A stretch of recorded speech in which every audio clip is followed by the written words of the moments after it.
नमस्ते। आज हम केमिस्ट्री के एक बहुत ही फंडामेंटल सवाल में गोता लगाने वाले हैं। एक एटम के अंदर इलेक्ट्रॉन्स आखिर रहते कैसे हैं, मतलब उनका अरेंजमेंट कैसे होता है। ये वो रूल्स हैं जो केमिस्ट्री की पूरी बिल्डिंग को खड़ा करते हैं और हमें बताते हैं कि हर एलिमेंट की अपनी एक अलग पहचान, एक यूनिक आइडेंटिटी कैसे बनती है। तो सवाल ये उठता है कि हम एक एटम को एक एक इलेक्ट्रॉन जोड़कर कैसे बनाते हैं और वो कौन से नियम हैं जो तय करते हैं कि कौन सा इलेक्ट्रॉन कहाँ जाएगा।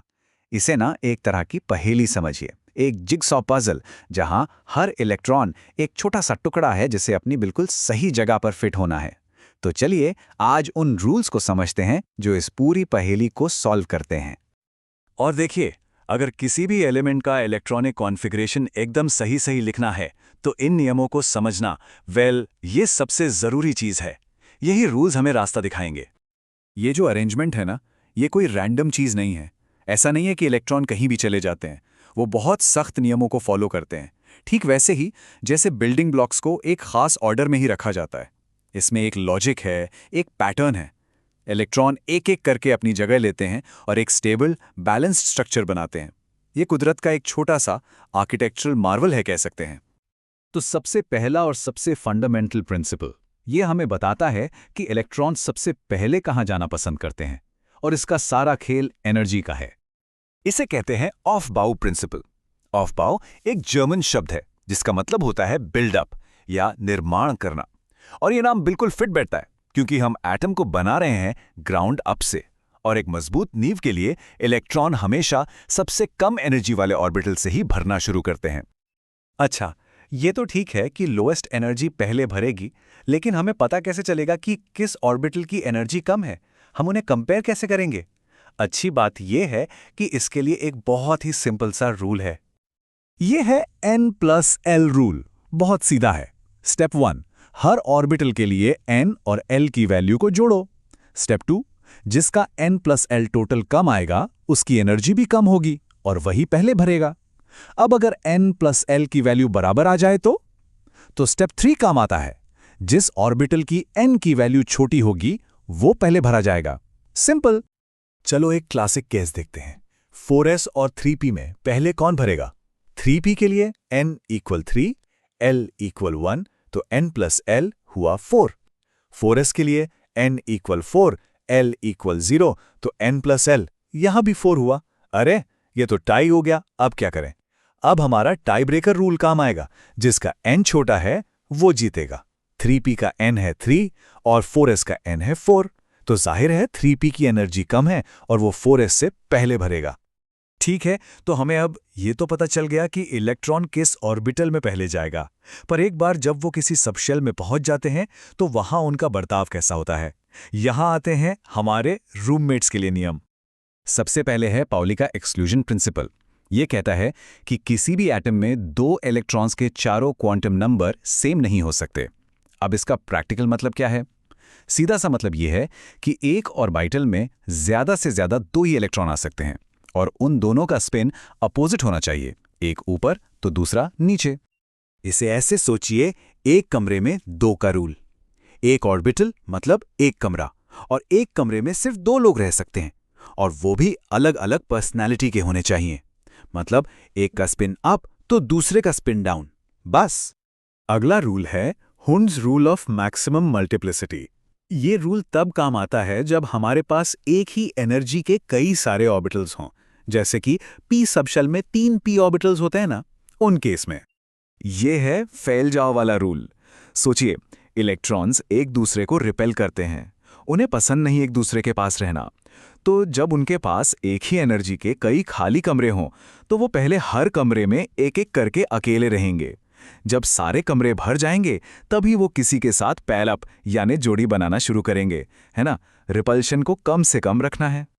तो इन दोनों में कंफ्यूज नहीं होना है। पाउली का रूल एक सिंगल ऑर्बिटल के अंदर की बात करता है। एक कमरे में बस 2 लोग, वो भी अपोजिट स्पिन के साथ। जबकि हुंड का रूल एक जैसी एनर्जी वाले कई ऑर्बिटल्स के बीच की बात करता है। पहले खाली कमरे भरो, उसके बाद ही जोड़ी बनाओ। चलिए अब एक ऐसे पॉइंट पर आते हैं जहां अक्सर कंफ्यूजन होता है, एक अप्रत्याशित क्रॉसओवर। तो देखो, इलेक्ट्रॉन भरने का ऑफिशियल ऑर्डर N+L रूल से तय होता है, जो है 1s, फिर 2s, 2p, 3s, 3p। और फिर लॉजिक कहता है 3d आना चाहिए, है ना? पर नहीं, यहीं पर वो क्रॉसओवर होता है।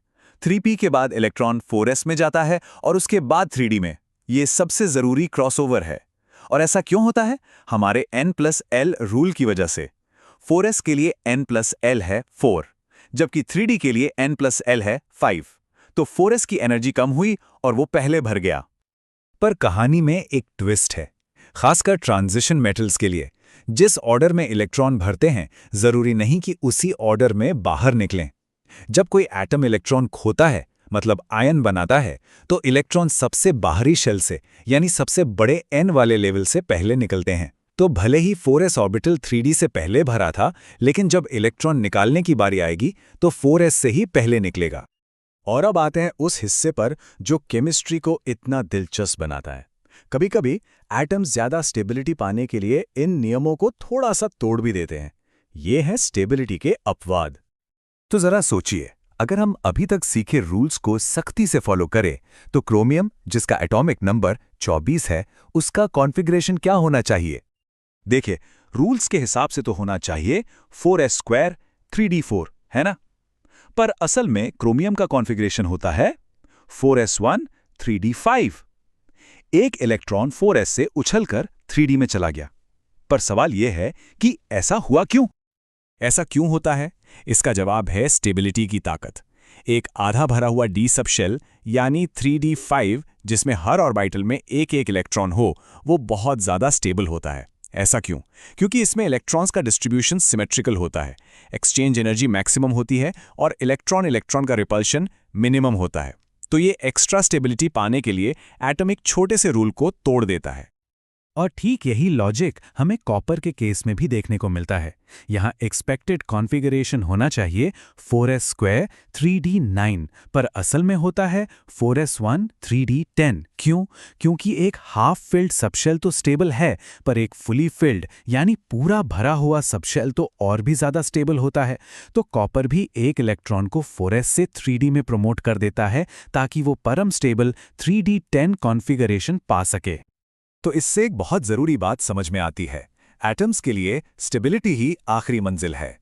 ये रूल्स गाइडलाइंस की तरह हैं, पर एटम हमेशा उस कॉन्फ़िगरेशन को चुनेगा जो उसे सबसे ज्यादा स्टेबल बनाए, भले ही इसके लिए किसी रूल को थोड़ा सा मोड़ना ही क्यों ना पड़े।